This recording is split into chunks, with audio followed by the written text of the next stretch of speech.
ನೋಡಿ, ಸಾರ್ವಜನಿಕ ಕಚೇರಿಯನ್ನ ಪ್ರಭಾವ ಬೀರೋದಕ್ಕೆ ಬೆಳೆಸಬಾರದು. ಸ್ನೇಹಮಯಿ ಕೃಷ್ಣಾಪರ ವಕೀಲರು ರಾಘವನ್ ಈಗ ವಾದ ಮಂಡನೆ ಮಾಡ್ತಾ ಇರೋದು.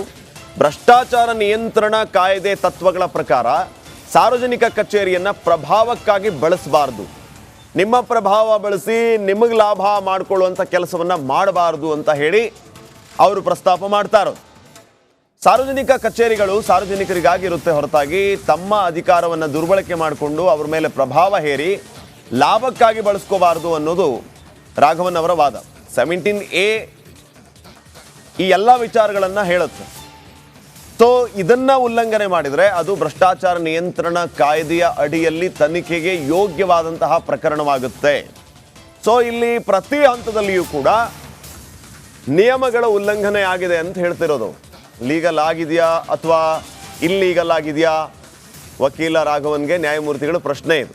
ಆಯಿತು, ಈಗ ಈ ಪ್ರಕರಣ ಅಥವಾ ಈ ಮೂಡ ಸೈಟ್ ಹಂಚಿಕೆ ವಿಚಾರ ಲೀಗಲ್ಲ ಇಲ್ಲೀಗಲ್ಲ ಅಂತ ವಕೀಲ ರಾಘವನ್ ಅವರಿಗೆ ನ್ಯಾಯಮೂರ್ತಿಗಳು ಈ ರೀತಿಯ ಪ್ರಶ್ನೆಯನ್ನು ಮಾಡ್ತಾ ಇರೋದು. ಪ್ರತಿ ಹಂತದಲ್ಲಿಯೂ ಕೂಡ ಪ್ರಶ್ನೆಗಳಾಗ್ತಾ ಇರೋದು ನೋಡಿ. ಇಲ್ಲಿ ಈಗ 17A ವಿಚಾರವಾಗಿ ಅವರು ಇನ್ನಷ್ಟು ಆ್ಯಡ್ ಮಾಡಲಿಕ್ಕಿದೆ, ಇನ್ನಷ್ಟು ವಿಚಾರಗಳನ್ನು ಫ್ಯಾಕ್ಟ್ಸ್ಗಳನ್ನು ನೋಡಲಿಕ್ಕಿದೆ ಅನ್ನೋದನ್ನು ಹೇಳ್ತಾ ಇದ್ದಂಗೆ ವಕೀಲ ರಾಘವನ್ಗೆ ನ್ಯಾಯಮೂರ್ತಿಗಳು ಪ್ರಶ್ನೆಯನ್ನು ಮಾಡ್ತಾ ಇರೋದು. ಈಗ ಈ ಮೂಡ ವಿಚಾರ ಲೀಗಲ್ಲ ಅಥವಾ ಇಲ್ಲೀಗಲ್ಲ, ಅಥವಾ ಪರ್ಯಾಯ ನಿವೇಶನವನ್ನು ಕೊಟ್ಟಿರುವಂಥದ್ದು ಲೀಗಲ್ಲ ಇಲ್ಲೀಗಲ್ಲ, ಇಲ್ಲಿ ರೂಲ್ಸ್ ಬ್ರೇಕ್ ಆಗಿದೆಯಾ ಅಥವಾ ಎಲ್ಲವನ್ನೂ ಗಾಳಿಗೆ ತೂರಿ ಅಧಿಕಾರ ದುರುಪಯೋಗ ಮಾಡಿಕೊಂಡು ಈ ರೀತಿ ಗೋಲ್ಮಾಲ್ ಮಾಡಲಾಗಿದೆ ಅನ್ನೋಂತಹ ಪ್ರಶ್ನೆಗಳನ್ನು ಇಲ್ಲಿ ಕೇಳುವಂತಹ ಕೆಲಸ ಆಗ್ತಾ ಇದೆ.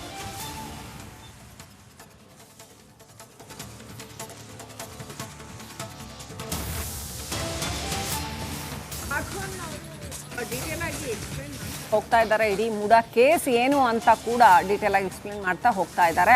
ಆಮೇಲೆ PC Act 17A ಅದರ ವ್ಯಾಪ್ತಿ ಬಹಳ ಸೀಮಿತವಾದದ್ದಲ್ಲ ಅನ್ನುವಂಥದ್ದನ್ನು ಕೂಡ ಹೇಳ್ತಾ ಇದ್ದಾರೆ.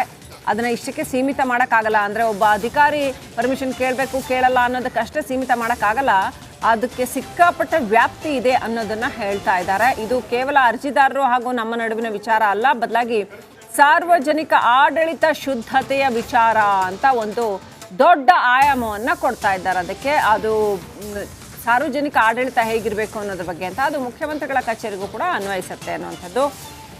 ಹೇಗೆ ಅವರು ಆ ಇಡೀ ಮೂಡ ಪ್ರಕರಣದ ಡೀಟೇಲ್ಸ್ಗೆ ಹೋಗ್ತಾ ಇದ್ದಾರೆ ಅನ್ನೋದನ್ನು ನೋಡ್ಬೋದು. ಆ ಡೀಟೇಲ್ಸ್ನ ಕೋರ್ಟ್ ಮುಂದೆ ಎಕ್ಸ್ಪ್ಲೈನ್ ಮಾಡ್ತಾ ಇದ್ದಾರೆ. ಹೇಗೆ ಸಿದ್ದರಾಮಯ್ಯ ಇನ್ವಾಲ್ವ್ ಆಗಿದ್ರು ಮೂಡಾದಲ್ಲಿ ಅಥವಾ ಮೂಡಾದಲ್ಲಿ ಮೆಂಬರ್ ಆಗಿದ್ರು, ಅವರಿಗೆ ಇದರ ಅರಿವಿತ್ತು ಅನ್ನೋದರ ಕುರಿತಾಗಿ ಪಾಯಿಂಟ್ಸ್ನ ಮಂಡಿಸ್ತಾ ಹೋಗ್ತಾ ಇದ್ದಾರೆ ರಾಘವನ್ ಅವರು. ಸಾರ್ವಜನಿಕ ಆಡಳಿತ ಶುದ್ಧತೆ ಅಂತ ಒಂದು ಕಾನ್ಸೆಪ್ಟ್ ತರ್ತಾ ಇದ್ದಾರೆ. ಅಂದರೆ ಪಬ್ಲಿಕ್ ಅಡ್ಮಿನಿಸ್ಟ್ರೇಷನ್ನಲ್ಲಿ ಶುದ್ಧವಾಗಿರಬೇಕು, ಪ್ರಾಮಾಣಿಕವಾಗಿರಬೇಕು, ಪಾರದರ್ಶಕವಾಗಿರಬೇಕು ಅನ್ನೋದನ್ನು 17A ಇರೋದೇನೆ. ಅಂದರೆ ಇನ್ಫ್ಯಾಕ್ಟ್ ಹೋಲ್ PC Act ಇರೋದೇನೆ ಅದನ್ನು ಹೇಳೋದಕ್ಕೆ ಅದನ್ನು ಹೇಳ್ತಾ ಇದ್ದಾರೆ.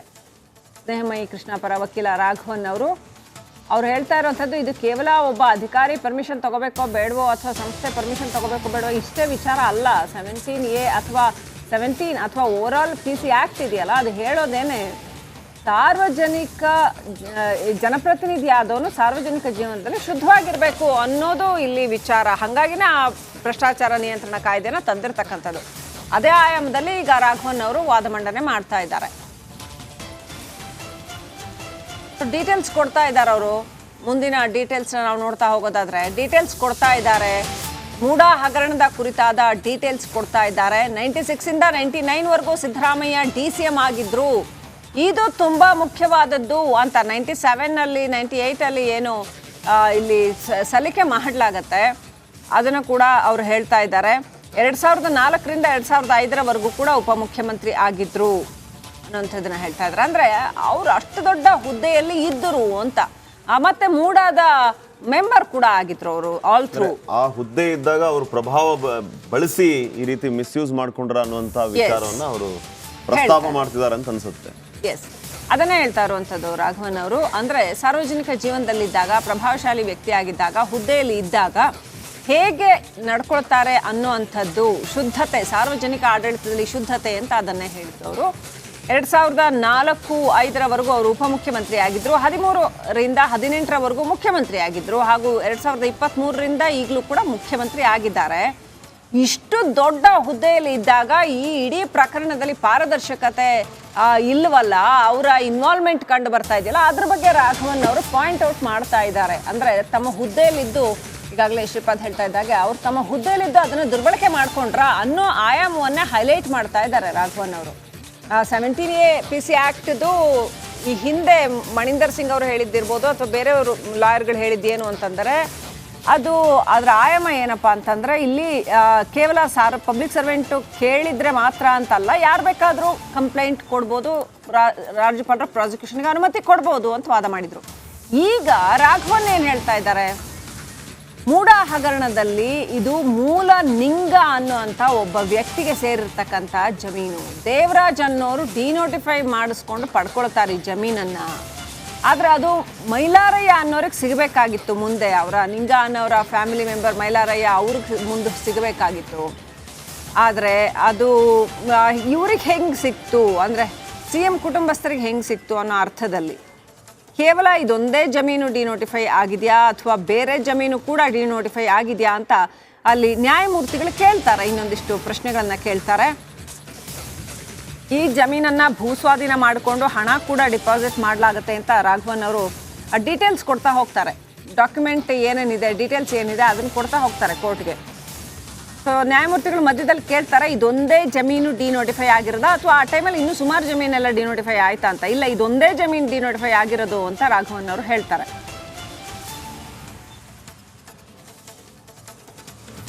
ಸೊ ಇದೊಂದೇ ಜಮೀನು ಅಂತಂದ್ರೆ ಉದ್ದೇಶಪೂರ್ವಕವಾಗಿ ಮಾಡಿದ್ದಾರೆ ಅಂತ ಆಗತ್ತಾ? ಹಾಗಾದ್ರೆ ಗೊತ್ತಿಲ್ಲ. ರಾಘವನ್ ಅವರು ಅಲ್ಲಿ ಪಾಯಿಂಟ್ಸ್ ಹೇಳ್ತಾ ಇದ್ದಾರೆ, ಕೋರ್ಟ್ ಹೇಗೆ ತೀರ್ಪು ಕೊಡುತ್ತೆ ನಾವು ಕಾದು ನೋಡ್ಬೇಕಾಗತ್ತೆ. ಅಲ್ಲಿ ಸ್ಪೆಸಿಫಿಕಲಿ ಜಡ್ಜ್ ಕೇಳ್ತಾರೆ, ಇದೊಂದೇ ಜಮೀನು ಡಿನೋಟಿಫೈ ಆಗಿದೆಯಾ ಅಂತ ಕೇಳ್ತಾರೆ, ಅಥವಾ ಬೇರೆ ಜಮೀನು ಕೂಡ ಡಿನೋಟಿಫೈ ಆಗಿತ್ತಾ ಆ ಸಂದರ್ಭದಲ್ಲಿ ಅಂತ ಕೇಳ್ತಾರೆ. ಸೊ ಇಲ್ಲ ಇದೊಂದೇ ಜಮೀನು ಡಿನೋಟಿಫೈ ಆಗಿರೋದು ಆ ಟೈಮಲ್ಲಿ ಅನ್ನೋಂಥದ್ದನ್ನು ಪಾಯಿಂಟ್ ಔಟ್ ಮಾಡಿ ರಾಘವನ್ ಅವರು ತೋರಿಸ್ತಾ ಇದ್ದಾರೆ. ಭೂ ಸ್ವಾಧೀನ ಮಾಡ್ಕೋತಾರೆ, ಹಣವನ್ನು ಕೂಡ ಡೆಪಾಸಿಟ್ ಮಾಡ್ತಾರೆ. ಆ ಎಲ್ಲ ದಾಖಲೆಗಳು, ಮೂಡಾ ದಾಖಲೆಗಳು ಏನೇನು ಇದ್ದಾವೆ, ರಿಪಬ್ಲಿಕ್ ಕನ್ನಡ ಕೂಡ ವೀಕ್ಷಕರೇ ನಿಮ್ಮ ಮುಂದೆ ಇಟ್ಟಿರ್ತಕ್ಕಂಥ ಆ ದಾಖಲೆಗಳು, ಬೇಕಾದಷ್ಟು ದಾಖಲೆಗಳು ಲಭ್ಯ ಇದ್ದಾವೆ. ಮೂಡಾ ದಾಖಲೆಗಳೇ, ಅಧಿಕೃತ ದಾಖಲೆಗಳು ಲಭ್ಯ ಇದ್ದಾವೆ. ಅದನ್ನೆಲ್ಲ ಅದರಲ್ಲಿ ಈ ಪಾಯಿಂಟ್ಸ್ ಏನಿದೆಯಲ್ಲ, ಅಂದರೆ ಯಾವ್ಯಾವ ಇಯರಲ್ಲಿ ಇದೆಲ್ಲ ಆಯಿತು, ಆ ಸಂದರ್ಭದಲ್ಲಿ ಸಿದ್ದರಾಮಯ್ಯನವರು ಮುಖ್ಯಮಂತ್ರಿ ಅಥವಾ ಉಪಮುಖ್ಯಮಂತ್ರಿ ಅಥವಾ ಮೂಡಾ ಮೆಂಬರ್ ಆಗಿ ಪ್ರಭಾವಶಾಲಿ ಹುದ್ದೆಯಲ್ಲಿ ಇದ್ರು ಅನ್ನೋದನ್ನು ಕ್ರೊನಾಲಾಜಿಕಲಿ ರಾಘವನ್ ಅವರು ಕೋರ್ಟ್ ಮುಂದೆ ಪ್ರೆಸೆಂಟ್ ಮಾಡ್ತಾ ಇದ್ದಾರೆ.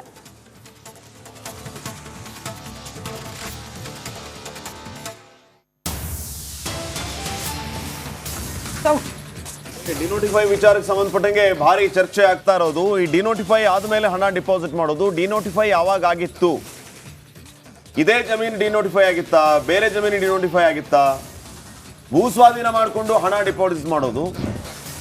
ಇಲ್ಲಿ ಡಿನೋಟಿಫೈ ಆದ ಇಸ್ವಿ ಬಗ್ಗೆ ಮತ್ತು ಡಿನೋಟಿಫೈ ಆಗಿದ್ದು ಯಾವ ಆಯೋಗ ಇದ್ದಾಗ, ಅದನ್ನ ಪರ್ಮಿಷನ್ ಕೊಟ್ಟಿದ್ದು ಯಾವಾಗ, ಇದು ಬಹಳ ಮಹತ್ವವನ್ನು ಪಡೆದುಕೊಳ್ತಾ ಇದೆ. ಇದ್ರ ಬಗ್ಗೆ ಡೇ ಫಸ್ಟಿಂದ ಏನೆಲ್ಲ ನಡೀತು ಅನ್ನೋದ್ರ ಬಗ್ಗೆ ಚರ್ಚೆಗಳಿಗೆ ಆಗ್ತಾ ಇರೋದು. ವಾದದಲ್ಲಿ ಎಲ್ಲ ವಿಚಾರಗಳು ಬರ್ತಾ ಇದೆ. ಈ ಜಮೀನು ಅಥವಾ ಬೇರೆ ಜಮೀನು ಡಿನೋಟಿಫೈ ಆಗಿದೆಯಾ, ಜಡ್ಜ್ ಪ್ರಶ್ನೆ. ಭೂ ಸ್ವಾಧೀನ ಮಾಡಿಕೊಂಡು ಹಣ ಡಿಪಾಸಿಟ್ ಮಾಡಲಾಗುತ್ತೆ. ಸ್ನೇಹಮಯಿ ಕೃಷ್ಣ ಪರ ವಕೀಲ ರಾಘವನ್ ವಾದವನ್ನ ಮುಂದುವರಿಸ್ತಾ ಇದ್ದಾರೆ. ಡಿನೋಟಿಫೈ ಆಗಿದ್ದು ಈ ಕೆಸರೆ ಗ್ರಾಮದಲ್ಲಿರುವಂತಹ 3 ಎಕರೆ 16 ಗುಂಟೆ ಏನಿದೆ, ಡಿನೋಟಿಫೈ ಆಗಿತ್ತು ಅಂದಾದ್ರೆ ಅದು ಯಾವಾಗ ಆಗಿತ್ತು, ಭೂ ಸ್ವಾಧೀನ ಪಡಿಸ್ಕೊಂಡ್ಮೇಲೆ ಹಣ ಡೆಪಾಸಿಟ್ ಮಾಡಿದ್ದ ವಿಚಾರ 98ರಲ್ಲಿ ಏನಾಯಿತು, 2004ರಲ್ಲಿ ಏನಾಯಿತು. ನಿನ್ನೆ ಲಾಸ್ಟ್ ಟೈಮ್ ರಂಗನಾಥ್ ರೆಡ್ಡಿ ಅವರು ಈ ಎಲ್ಲ ವಿಚಾರಗಳ ಬಗ್ಗೆ ವಾದ ಪ್ರಸ್ತಾಪ ಮಾಡ್ತಾ ಇದ್ರು. ಈಗ ರಾಘವನ್ ಅವರು ತಮ್ಮ ಆಂಗಲ್ ಅಲ್ಲಿ ಹಲವು ವಿಚಾರಗಳನ್ನ ಪೀಠದ ಗಮನಕ್ಕೆ ತಗೊಂಡ್ಬರ್ತಾ ಇದ್ದಾರೆ. ಏಕಸದಸ್ಯ ಪೀಠ, ನ್ಯಾಯಮೂರ್ತಿ ನಾಗಪ್ರಸನ್ನ ಅವರು ಪೀಠದಲ್ಲಿ ಇವರ ಮುಂದೆ ಈ ಎಲ್ಲ ವಿಚಾರಗಳ ಬಗ್ಗೆ ಪ್ರಸ್ತಾಪ ಆಗ್ತಾ ಇರುತ್ತೆ. ಈ ಬಗ್ಗೆ ಇನ್ನಷ್ಟು ಮಾಹಿತಿಯನ್ನು ನೀಡ್ತಾರೆ ಪ್ರತಿನಿಧಿ ಸುನಿಲ್ ಧರ್ಮಸ್ಥಳ ಈಗ ಫೋನ್ ಸಂಪರ್ಕದಲ್ಲಿ. ಸುನಿಲ್, ಗಮನಿಸ್ತಾ ಇದ್ದೀವಿ 17A ಅಡಿಯಲ್ಲಿ ಯಾವುದಕ್ಕೆ ಅವಕಾಶ ಇದೆ ಮತ್ತು ಯಾವುದು ಕಾನೂನು ಬಾಹಿರ ಅನ್ನೋದ್ರ ಬಗ್ಗೆ ರಾಘವನ್ ಪೀಠದ ಗಮನಕ್ಕೆ ತಗೊಂಡ್ಬರ್ತಾ ಇದ್ದಾರೆ. ಡಿನೋಟಿಫೈ ಆಗಿರೋ ವಿಚಾರವನ್ನು ಕೂಡ ಅವರು ಗಮನಕ್ಕೆ ತಗೊಂಡ್ಬರ್ತಾ ಇರೋದು. ಏನೆಲ್ಲ ನಡೀತಾ ಇದೆ? ಎಸ್ ಶ್ರೀಪಾದ್, ಮೂಡ ಹಗರಣಕ್ಕೆ ಸಂಬಂಧಪಟ್ಟಂತೆ ಹೈಕೋರ್ಟ್ ನಲ್ಲಿ ಇವತ್ತು ಕೂಡ ವಿಚಾರಣೆ ಮುಂದುವರಿತಾ ಇದೆ. ಇವತ್ತಿನ ಇದರಲ್ಲಿ ಪ್ರಕರಣದಲ್ಲಿ ದೂರುದಾರರಾಗಿರುವಂತಹ ಸ್ನೇಹಮಯಿ ಕೃಷ್ಣ ಪರವಾಗಿ ರಾಘವನ್ ಅನ್ನುವಂತಹ ವಕೀಲರು ವಾದವನ್ನು ಮಂಡಿಸ್ತಾ ಇದ್ದಾರೆ. ಅದರಲ್ಲಿ ರಾಜ್ಯಪಾಲರು ಈಗ ಕೈಗೊಂಡಿರುವಂತಹ ಕ್ರಮ ಅಂದ್ರೆ ಪ್ರಾಸಿಕ್ಯೂಷನ್ಗೆ ಅನುಮತಿ ನೀಡಿರುವಂತಹ ವಿಚಾರಗಳು ಮತ್ತು ಇದರಲ್ಲಿ ಮುಖ್ಯಮಂತ್ರಿಗಳ ಇನ್ವಾಲ್ವ್ಮೆಂಟ್ ಏನಿದೆ ಮತ್ತು ಯಾವ ರೀತಿ ತಮ್ಮ ಅಧಿಕಾರವನ್ನ ದುರ್ಬಳಕೆ ಮಾಡ್ಕೊಂಡಿದ್ದಾರೆ ಅನ್ನೋದಕ್ಕೆ ಸಂಬಂಧಪಟ್ಟಂತೆ ಕೆಲವೊಂದು ನಿದರ್ಶನಗಳನ್ನು ನೀಡಿದ್ದಾರೆ. ಅದರಲ್ಲಿ ಪ್ರಮುಖವಾಗಿ ಅಂದ್ರೆ 1900 ಒಂದೇ ನಿಮಿಷ ಸುನಿಲ್, ಮತ್ತೆ ಬರ್ತೀನಿ. ಮತ್ತಷ್ಟು ಅಪ್ಡೇಟ್ಸ್ ಲಭ್ಯ ಆಗ್ತಾ ಇದೆ. ಈ ಜಮೀನು 1998ರಲ್ಲಿ ಡಿನೋಟಿಫೈ ಆಗಿದೆ, 2005ರಲ್ಲಿ ಸ್ಪಾಟ್ ಇನ್ಸ್ಪೆಕ್ಷನ್ ಆಗಿದೆ. ನ್ಯಾಯಮೂರ್ತಿಗಳು ಹೇಳ್ತಾ ಇರೋದು 98ರಲ್ಲಿ ಡಿನೋಟಿಫೈ ಆಗಿದೆ ಅಂತ ಹೇಳಿ 2005ರಲ್ಲಿ ಸ್ಪಾಟ್ ಇನ್ಸ್ಪೆಕ್ಷನ್ ಆಗಿದೆ. ಅಂದರೆ ಈ ಬಗ್ಗೆ ರಂಗನಾಥ್ ರೆಡ್ಡಿ ಅವರು ಕೂಡ ಹೇಳ್ತಾ ಇದ್ರು ಮೊನ್ನೆ.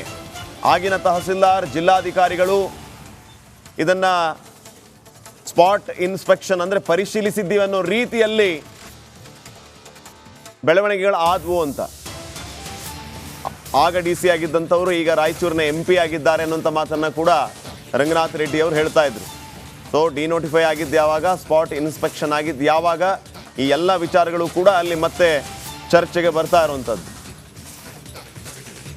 ಎಸ್ ಸುನಿಲ್, ಈಗ ಇದು ಡಿನೋಟಿಫೈ ಆಗಿದ್ದರ ಬಗ್ಗೆ ಗೊಂದಲ ಇದೆಯಾ ಅಥವಾ ಇದನ್ನ ಭೂಸ್ವಾಧೀನ ಮಾಡ್ಕೊಂಡಿದ್ದು ಯಾವಾಗ ಅನ್ನೋದ್ರ ಬಗ್ಗೆಯೂ ಕೂಡ ಅಲ್ಲಿ ಚರ್ಚೆ ಆಗ್ತಾ ಇರೋದು. ಇಲ್ಲಿ ಸದ್ಯಕ್ಕೆ ವಾದದ ಫೋಕಸ್ ಯಾವುದು ಅಂತ? ಎಸ್ ಶ್ರೀಪಾದ್, ವಾದದ ಪ್ರಮುಖವಾಗಿ ರಾಘವನ್ ಅವರು ಮಂಡಿಸ್ತಾ ಇರುವಂತಹ ವಾದದ ಫೋಕಸ್ ಏನು ಅಂತ ಹೇಳಿದ್ರೆ ಸಿದ್ದರಾಮಯ್ಯ ಅವರು ತಮ್ಮ ಅಧಿಕಾರವನ್ನ ದುರ್ಬಳಕೆ ಮಾಡ್ಕೊಂಡಿದ್ದಾರೆ ಅನ್ನುವಂಥದ್ದು. ಈಗ 1998ರಲ್ಲಿ ಡಿನೋಟಿಫೈ ಆಗಿದೆ ಮತ್ತು 2005ರಲ್ಲಿ ಸ್ಪಾಟ್ ಇನ್ಸ್ಪೆಕ್ಷನ್ ಆಗಿದೆ ಅನ್ನುವಂಥ ವಿಚಾರವನ್ನ ನ್ಯಾಯಮೂರ್ತಿಗಳು ಕೂಡ ಹೇಳಿದ್ರು. ಸೊ ಇದರಲ್ಲಿ ಒಂದು ವಿಚಾರವನ್ನ ಈ ಸ್ನೇಹಮಯಿ ಕೃಷ್ಣ ಪರ ವಕೀಲರು ಮಂಡಿಸಿರುವಂಥದ್ದು, ಈ 1996ರಿಂದ 99ರ ಅವಧಿಯವರೆಗೂ ಕೂಡ ಸಿದ್ದರಾಮಯ್ಯ ಅವರು ಉಪಮುಖ್ಯಮಂತ್ರಿ ಆಗಿದ್ರು ಅನ್ನುವಂಥದ್ದು. ಹಾಗಿದ್ರೆ 98ರಲ್ಲಿ ಇದು ಡಿನೋಟಿಫೈ ಆಗಿದ್ದು. ಈ ಸಂದರ್ಭದಲ್ಲೂ ಕೂಡ ಸಿದ್ದರಾಮಯ್ಯ ಅವರು ತಮ್ಮ ಅಧಿಕಾರವನ್ನು ಬಳಕೆ ಮಾಡ್ಕೊಂಡಿದ್ದಾರೆ ಅನ್ನುವಂಥದ್ದು ಒಂದು ವಿಚಾರ ಅಂತಾದ್ರೆ, ಎರಡನೇದು ಇದಾದ ನಂತರ ಇದಕ್ಕೆ ಸ್ಪಾಟ್ ಇನ್ಸ್ಪೆಕ್ಷನ್ ಆಗಿರುವಂಥದ್ದು 2005ರಲ್ಲಿ. 2004ರಿಂದ 2005ರವರೆಗೂ ಕೂಡ ಅಗೈನ್ ಸಿದ್ದರಾಮಯ್ಯ ಅವರು ಉಪಮುಖ್ಯಮಂತ್ರಿ ಆಗಿದ್ರು. ಈ ಸಂದರ್ಭದಲ್ಲೂ ಕೂಡ ತಮ್ಮ ಅಧಿಕಾರವನ್ನ ಅವರು ಬಳಕೆ ಮಾಡ್ಕೊಂಡಿದ್ದಾರೆ, ತಮಗೆ ಬೇಕಾದ ರೀತಿಯಲ್ಲಿ ಈ ಜಮೀನ ಡಿನೋಟಿಫೈ ಮಾಡ್ಕೊಳ್ಳೋದಕ್ಕೆ ಬಳಕೆ ಮಾಡ್ಕೊಂಡಿದ್ದಾರೆ ಅನ್ನುವಂಥದ್ದನ್ನ ಕೋರ್ಟಿಗೆ ಮನವರಿಕೆ ಮಾಡುವಂತ ಒಂದು ಪ್ರಯತ್ನವನ್ನ ಮಾಡ್ತಾ ಇರುವಂತದ್ದು. ಇದಲ್ಲದೆ ಇದಾದ ನಂತರ ಮುಂದಿನ ದಿನಗಳಲ್ಲೂ ಕೂಡ ಅಂದ್ರೆ ಸಿದ್ದರಾಮಯ್ಯ ಅವರು 2013ರಿಂದ 2018ರವರೆಗೂ ಕೂಡ ಮುಖ್ಯಮಂತ್ರಿ ಆಗಿದ್ರು. ಆ ಸಂದರ್ಭದಲ್ಲೂ ಕೂಡ ತಮಗೆ ವಿಜಯನಗರದಲ್ಲಿ ಈ ಒಂದು ಸೈಟ್ ಅಲಾಟ್ ಆಗೋದಕ್ಕೆ ಬೇಕಾದಂತಹ ಅಲಾಟ್ ಆಗ್ಬೇಕಾಗಿತ್ತು. ಅದಕ್ಕೆ ಬೇಕಾದ ರೀತಿಯಲ್ಲಿ ಅಧಿಕಾರಿಗಳ ಮೇಲೆ ಒತ್ತಡವನ್ನ ತಂದು ಈ ಒಂದು ಜಮೀನನ್ನ ನಿವೇಶನಗಳನ್ನ ಪಡ್ಕೊಂಡಿದ್ದಾರೆ ಅನ್ನುವಂಥದ್ದು ಆರೋಪವನ್ನ ಮಾಡ್ತಾ ಇರುವಂಥದ್ದು. ಸದ್ಯಕ್ಕೆ ಇವತ್ತು ಇದೇ ವಿಚಾರವಾಗಿ ವಾದ ಮುಂದುವರಿಯುವಂತ ಒಂದು ಸಾಧ್ಯತೆ ಇದೆ. ಆದ್ರೆ ಅಂತಿಮ ಆದೇಶ ಬರುವಂತ ಸಾಧ್ಯತೆ ತೀರಾ ಕಡಿಮೆ ಇರುವಂಥದ್ದು. ಅದನ್ನ ಕಾಯ್ದಿರಿಸುವಂತ ಸಾಧ್ಯತೆ ಸದ್ಯಕ್ಕೆ ಈಗ ನಡೀತಾ ಇರುವಂತಹ ವಾದ ಮತ್ತು ಪ್ರತಿವಾದಗಳನ್ನ ನೋಡಿದ್ರೆ ಅನಿಸ್ತಾ ಇರುವಂಥದ್ದು. ಶ್ರೀಪಾದ್, ಸುನಿಲ್, ವಿಷಯ ಕಾಂಪ್ಲಿಕೇಟೆಡ್ ಆಗ್ತಾ ಇದೆ ಅಂತ ಅನಿಸ್ತದೆಯಾ? ಎಸ್ ಶ್ರೀಪಾದ್, ಯಾಕೆಂತ ಹೇಳಿದ್ರೆ ಈಗ ಮುಖ್ಯಮಂತ್ರಿ ಈಗ ಸ್ನೇಹಮಯಿ ಕೃಷ್ಣ ಪರವಾಗಿ ವಾದವನ್ನ ಮಂಡಿಸ್ತಾ ಇರುವಂತಹ ವಕೀಲರು ಹಲವಾರು ವಿಚಾರಗಳನ್ನ ಅಂದ್ರೆ ಈ ಹಿಂದೆ ಆಗಿರುವಂತಹ ಡಿನೋಟಿಫಿಕೇಶನ್ ಇಂದ ಹಿಡಿದು ಅದು ಒರಿಜಿನಲ್ ಆಗಿ ಯಾರಿಗೆ ಬರ್ಬೇಕಾಗಿತ್ತು, ಅದಾದ ನಂತರ ಯಾರಿಗೆ ಸಿಗ್ಬೇಕಾಗಿತ್ತು, ಎಲ್ಲಾ ವಿಚಾರಗಳನ್ನು ಕೂಡ ದಾಖಲೆ ಸಹಿತ ಕೋರ್ಟಿಗೆ ಮನವರಿಕೆ ಮಾಡುವಂತ ಒಂದು ಪ್ರಯತ್ನವನ್ನ ಮಾಡ್ತಾ ಇರುವಂತದ್ದು. ಅಂಡ್ ಅದರಲ್ಲಿ ಒಂದು ಅಂತ ಹೇಳಿದ್ರೆ ದೇವರಾಜ್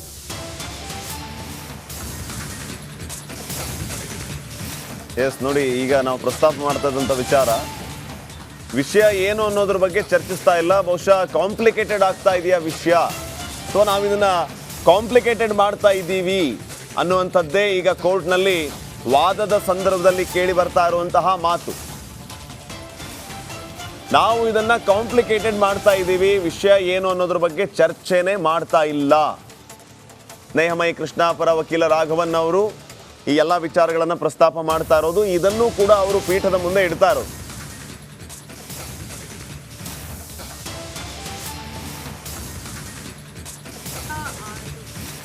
ಆಕ್ಟ್ ಇಂದ ಹೋಗಿದ್ರೆ ಏನಾಗ್ತಾ ಇತ್ತು ಅಂತ ಇಲ್ಲಿ ಆರ್ಗ್ಯುಮೆಂಟ್ ನಡೀತಾ ಇರೋದೇ PC ಆಕ್ಟ್ ಆಧಾರದ ಮೇಲೆ. PC ಆಕ್ಟ್ ಅಪ್ಲೈ ಆಗುತ್ತಾ ಇಲ್ವಾ ಅನ್ನೋದನ್ನೇ ಎಲ್ಲ ವಕೀಲರುಗಳು ಇನ್ಕ್ಲೂಡಿಂಗ್ ಅಭಿಷೇಕ್ ಮನು ಸಿಂಘ್ವಿ ಎಲ್ಲ ವಕೀಲರು ಕೂಡ ಅದನ್ನೇ ಫೋಕಸ್ ಮಾಡ್ತಾ ಇದ್ದಾರೆ. ಅದಕ್ಕಿಂತ ಹೆಚ್ಚಾಗಿ ರಾಘವನ್ ಅವ್ರು ಹೇಳ್ತಾ ಇರೋದು, ಈಗ PC ಆಕ್ಟ್ ಇಲ್ಲ ಅಂದಿದ್ರೆ ಏನಾಗಿರ್ತಾ ಇತ್ತು, ಮೊದಲು ಕೇಸ್ ಆಗ್ತಾ ಇತ್ತು, ಆಮೇಲೆ ತನಿಖೆ ಆಗ್ತಾ ಇತ್ತು, ಸಹಜವಾದ ನ್ಯಾಚುರಲ್ ಲಾ ಪ್ರಾಸೆಸ್, ಡ್ಯೂ ಪ್ರಾಸೆಸ್ ಏನಿತ್ತು ಅದಾಗ್ತಾ ಇತ್ತು ಅಂತ ಹೇಳ್ತಾ ಇದ್ದಾರೆ. ಯಾರೇ ಆಗಲಿ ಇಷ್ಟೊಂದು ದೊಡ್ಡ ಪ್ರಕರಣ ಆದಾಗ ಕೇಸ್ ಆಗ್ತಾ ಇತ್ತು. ಇಲ್ಲಿ PC ಆಕ್ಟ್ ತರಕ್ಕೋಸ್ಕರ ಅದನ್ನ ತಂದು ಇದು ಇನ್ನಷ್ಟು ಕಾಂಪ್ಲಿಕೇಟೆಡ್ ಆಗ್ತಿದೆ. ಕೇವಲ ಅದೊಂದೇ ಫೋಕಸ್ ಅಲ್ಲ ಅನ್ನೋಂಥದ್ದನ್ನು ಹೇಳ್ತಾ ಇದ್ದಾರೆ. ಇಲ್ಲಿ ಸಾರ್ವಜನಿಕ ವ್ಯಕ್ತಿ ಮುಖ್ಯಮಂತ್ರಿ ಹುದ್ದೆ ಅನ್ನೋದೊಂದು ಭಾಳ ಇಂಪಾರ್ಟೆಂಟ್ ಆದ ಸಾರ್ವಜನಿಕ ಹುದ್ದೆ ಅನ್ನೋದನ್ನು ಹೈಲೈಟ್ ಮಾಡ್ತಾ ಇದ್ದಾರೆ ಅವರು. ಮುಖ್ಯಮಂತ್ರಿ ಕಚೇರಿ ದುರ್ಬಳಕೆ ಆಗಿದೆಯಾ ಅನ್ನೋದನ್ನು ಹೈಲೈಟ್ ಮಾಡ್ತಾ ಇದ್ದಾರೆ ಈ ಒಂದು ಪ್ರಕರಣದಲ್ಲಿ. ಅದನ್ನು ಗಮನಿಸಬೇಕು, ಸಾರ್ವಜನಿಕ ಆಡಳಿತದಲ್ಲಿ ಶುದ್ಧತೆ ಅನ್ನೋ ಆ್ಯಂಗಲಲ್ಲೇ ಗಮನಿಸಬೇಕು ಇಡೀ ಪ್ರಕರಣವನ್ನು ಅನ್ನೋ ಅರ್ಥದಲ್ಲಿ ರಾಘವನ್ ಅವರು ವಾದ ಮಂಡನೆ ಮಾಡ್ತಾ ಇದ್ದಾರೆ. ಸೊ ಇಲ್ಲಿ PC ಆ್ಯಕ್ಟ್ ಅಪ್ಲೈ ಆಗುತ್ತಾ ಇಲ್ವಾ ಅನ್ನೋದಕ್ಕಿಂತ ಹೆಚ್ಚಾಗಿ ಒಟ್ಟು ಹೂರಣ ಏನು ಕೇಸ್ನದ್ದು ಅನ್ನುವಂಥದ್ದು ಮತ್ತು ಇಲ್ಲಿ ಇದು ಪಾರದರ್ಶಕವಾಗಿ ಆಡಳಿತ ನಡೆದಿದೆಯಾ ಇಲ್ವಾ ಅನ್ನುವಂಥದ್ದೇ ಇಂಪಾರ್ಟೆಂಟು. ಇದನ್ನು ರಾಘವನ್ ಅವರು ಹೇಳ್ತಾ ಇದ್ದಾರೆ. ಭ್ರಷ್ಟಾಚಾರ ನಿಯಂತ್ರಣ ಕಾಯ್ದೆ ಇದೆ, ಅದು ಯಾತಕ್ಕೋಸ್ಕರ ಇದೆ? PC ಆ್ಯಕ್ಟ್ ಇರೋದು ಆಡಳಿತದಲ್ಲಿ ಪ್ರಾಮಾಣಿಕತೆಯನ್ನು, ಆಡಳಿತದಲ್ಲಿ ಶುದ್ಧತೆಯನ್ನು ತರೋದಕ್ಕೆ ಅಂತ. ಸೊ ಅದು ಫೋಕಸ್ಸು. ಮುಖ್ಯಮಂತ್ರಿ ಸ್ಥಾನದಲ್ಲಿರೋರು ಶುದ್ಧತೆನ ಕಾಪಾಡ್ಕೊಂಡಿದ್ದಾರಾ, ಇನ್ವಾಲ್ವ್ ಆಗಿದ್ದಾರಾ ಇಲ್ವಾ, ಇದು ಫೋಕಸ್ಸು. 17A ಅಡಿಯಲ್ಲಿ ಬರುತ್ತಾ ಬರಲ್ವಾ ಆಫೀಸರ್ ಕೇಳಬೇಕಾಗಿತ್ತು. ಟೂ ಮಚ್ ಆಫ್ ಟೆಕ್ನಿಕಾಲಿಟಿ ಇದೆಯಲ್ಲ ಇದರಲ್ಲಿ, ಅದು ಫೋಕಸ್ ಅಲ್ಲ ಅನ್ನೋ ಅರ್ಥದಲ್ಲಿ ರಾಘವನ್ ಅವರು ಹೇಳ್ತಾ ಇದ್ದಾರೆ. ಸಾರ್ವಜನಿಕ ಅಧಿಕಾರಿ ಅಂತ ಹೇಳ್ತಾ ಇದ್ದಾರೆ. ಭ್ರಷ್ಟಾಚಾರ ನಿಯಂತ್ರಣ ಕಾಯ್ದೆ ಇದೆ, ಹೌದು.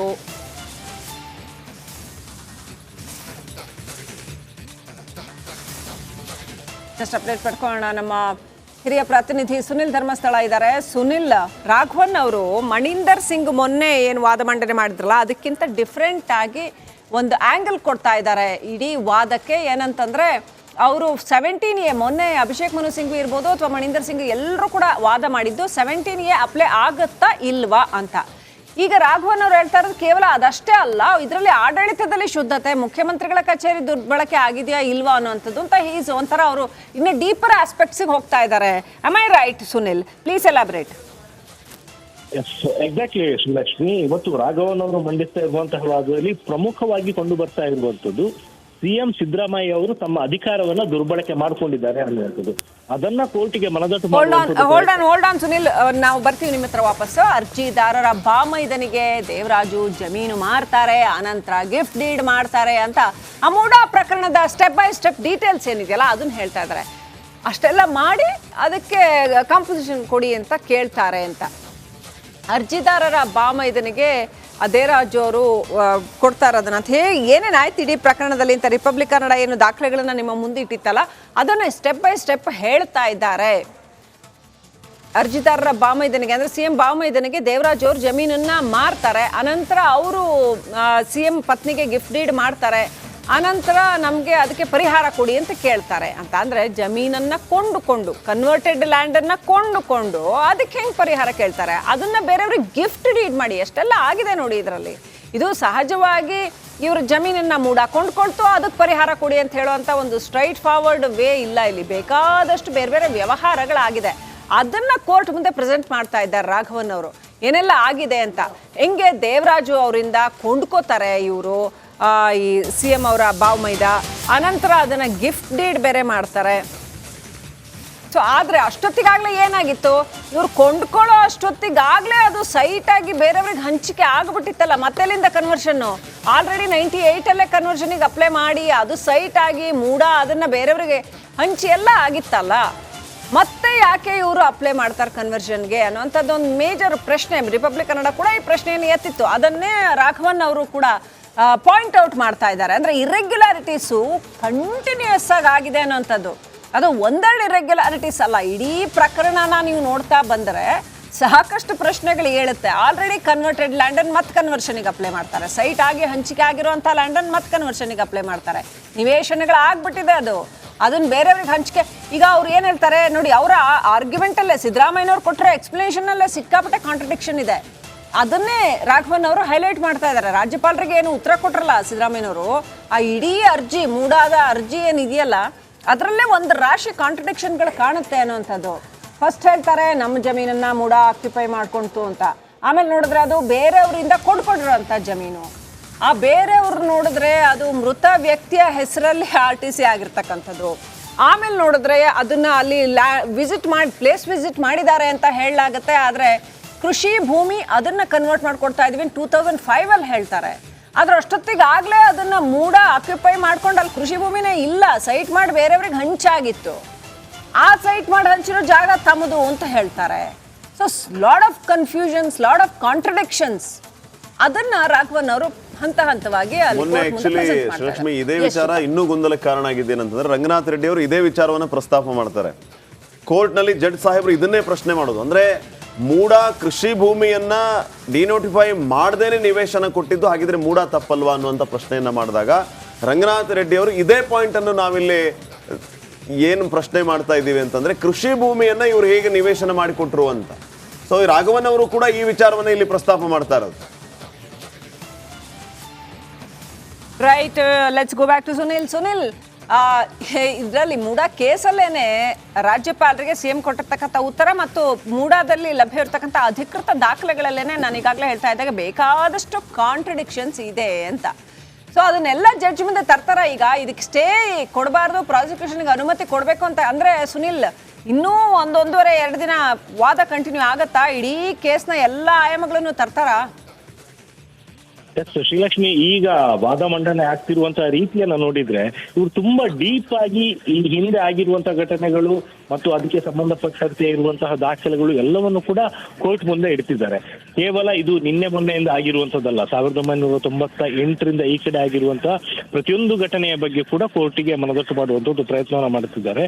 ಅಂಡ್ ಅದರಲ್ಲಿ ಪ್ರಮುಖ ವಿಚಾರ ಅಂತ ಹೇಳಿದ್ರೆ ಆಗ್ಲೇ ಹೇಳ್ತಿದ್ದಂಗೆ, ಒಂದು ಸಿಎಂ ಸಿದ್ದರಾಮಯ್ಯ ಅವರು ತಾವು ಅಧಿಕಾರದಲ್ಲಿದ್ದಾಗ ತಮ್ಮ ಅಧಿಕಾರವನ್ನ ಯಾವ ರೀತಿ ದುರ್ಬಳಕೆ ಮಾಡಿಕೊಂಡ್ರು ಅನ್ನುವಂಥದ್ದು ಒಂದು ಕಡೆ ಆದ್ರೆ, ಮತ್ತೊಂದು ಕಡೆಯಲ್ಲಿ ಈ ಪ್ರೋಸೆಸ್ ಯಾವ ರೀತಿ ಬದಲಾಗಿದೆ ಅನ್ನುವಂಥದ್ದು. ಅಂದ್ರೆ ಒರಿಜಿನಲ್ ಆಗಿ ಈ ಭೂಮಿ ಸಿಗ್ಬೇಕಾಗಿದ್ದಂಥದ್ದು ಯಾರಿಗೆ, ಆದ್ರೆ ಅದನ್ನ ಅರ್ಜಿದಾರರು ಯಾವ ರೀತಿ ತಗೊಂಡ್ರು ಮತ್ತು ಮುಂದಿನ ದಿನಗಳಲ್ಲಿ ತಮ್ಮ ಹೆಸರಿಗೆ ಯಾವ ರೀತಿ ನಿವೇಶನಗಳನ್ನ ಹಂಚಿಕೆ ಮಾಡಿಕೊಂಡ್ರು ಅನ್ನುವಂಥದ್ದು.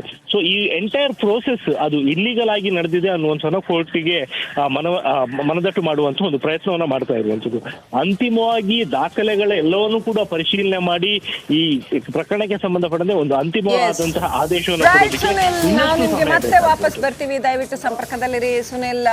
ಮೇಜರ್ ಅಪ್ಡೇಟ್ ಬರ್ತಾ ಇದೆ ಈ ಒಂದು ಪ್ರಕರಣದಲ್ಲಿ. ಆರ್ಗ್ಯುಮೆಂಟೇಷನ್ ಅಲ್ಲಿ ಪಾರ್ವತಿ ಅವರಿಗೆ ಹಂಚಿಕೆ ಮಾಡಿದಾಗ 50-50 ರೇಷಿಯೋ ಆಧಾರದ ಮೇಲೆ ಹಂಚಿಕೆ ಮಾಡ್ತಾರೆ. ಇದು ಯಾವ ರೀತಿ ಆಯ್ತು, ಹೇಗೆ 14 ಸೈಟ್ಗಳನ್ನ ನೀಡಿದ್ರು, ಅದನ್ನ ನಿಮ್ಮ ಪೀಠಕ್ಕೆ ಬಿಡ್ತಾ ಇದ್ದೀವಿ ಅಂತ ರಾಘವನ್ ಅವರು ಆ ಇರ್ರೆಗ್ಯುಲಾರಿಟೀಸ್ ನ ಹೈಲೈಟ್ ಮಾಡ್ತಾ ಇದ್ದಾರೆ. 2004ರಲ್ಲಿ ನಿವೇಶನಗಳ ಹಂಚಿಕೆ ಆದಾಗ 60-40 ರೇಷಿಯೋನಲ್ಲಿ ಇತ್ತು. ಅದನ್ನ ಇವ್ರು ಒಪ್ಕೊಳ್ಳದೆ ಮತ್ತೆ ನಮ್ಗೆ ಇಲ್ಲ 50-50 ರೇಷಿಯೋ ನಿಯಮದ ಅನ್ವಯನೇ ಬೇಕು ಅಂತ ಕೇಳ್ತಾರೆ. ಆ ಪ್ರಕಾರನೇ ಕೊಡ್ತಾರೆ. ಆ ಪ್ರಕಾರ ಕೊಡಕ್ ಹೆಂಗ್ ಬರುತ್ತೆ? ಇದು ಹಳೆ ಲ್ಯಾಂಡು ಆಲ್ರೆಡಿ ಇಷ್ಟೊಂದು ಮೂಡ ಆಕ್ಯುಪೈ ಮಾಡಿಕೊಂಡು ಅದನ್ನ ಹಂಚಿ ಮತ್ತೆ ಅದಕ್ಕೆ ಹೇಳಿ ಲಾಟ್ ಆಫ್ ಇರೆಗ್ಯುಲಾರಿಟೀಸ್ ಇರುವಾಗ ಮತ್ತದಕ್ಕೆ 50-50 ರೇಷಿಯೋ ಅನ್ವಯ ಹೆಂಗೆ ಪರಿಹಾರ ಕೊಡಕ್ಕೆ ಬರುತ್ತೆ? ಇದನ್ನ ನಾನು ಪೀಠಕ್ಕೆ ಬಿಡ್ತೀನಿ ಅಂತ ರಾಘವನ್ ಅವರು ಹೇಳ್ತಾರೆ. ಅಂದ್ರೆ ಅಲ್ಲಿರುವಂತಹ ಕಾನೂನಿನ ಲೂಪ್ಹೋಲ್ಸ್ ನ ಹೈಲೈಟ್ ಮಾಡಿ ಬಿಡ್ತಾ ಇದ್ದಾರೆ ಅವರು. ಪಾರ್ವತಿ ಅವರಿಗೆ ಹಂಚಿಕೆ ಮಾಡಿದಾಗ 50-50 ರೇಷಿಯೋನಲ್ಲಿ ಹಂಚಿಕೆ ಮಾಡ್ತಾರಲ್ಲ 14 ಸೈಟ್ಗಳನ್ನ, ಹಂಗೆ ಬರಲ್ಲ, ಹಂಗೆ ಹೆಂಗೆ ಬರುತ್ತೆ ಅನ್ನೋಂಥದ್ದನ್ನ ಅವರು ಇಡೀ ಮೂಡ ಪ್ರಕರಣದ ಸಮಸ್ಯೆಗಳೇನಿದೆಯಲ್ಲ ಅದು ಡಾಕ್ಯುಮೆಂಟ್ ಇದೆ, ಅದಕ್ಕೆಲ್ಲ ಡಾಕ್ಯುಮೆಂಟ್ ಇದೆ ಅವ್ರ ಹತ್ರ, ಅದನ್ನ ಕೋರ್ಟ್ ಮುಂದೆ ಪ್ರೆಸೆಂಟ್ ಮಾಡ್ತಾರೆ. ಇದು ಹಿಂಗಿದೆ ನೋಡಿ, ಹಾಗಾಗಿ ಇದು ತನಿಖೆ ಆಗಲೇಬೇಕು ಅಂತ ಹೇಳ್ತಾ ಇದ್ದಾರೆ ರಾಘವನ್ ಅವರು. ಇನ್ನಷ್ಟು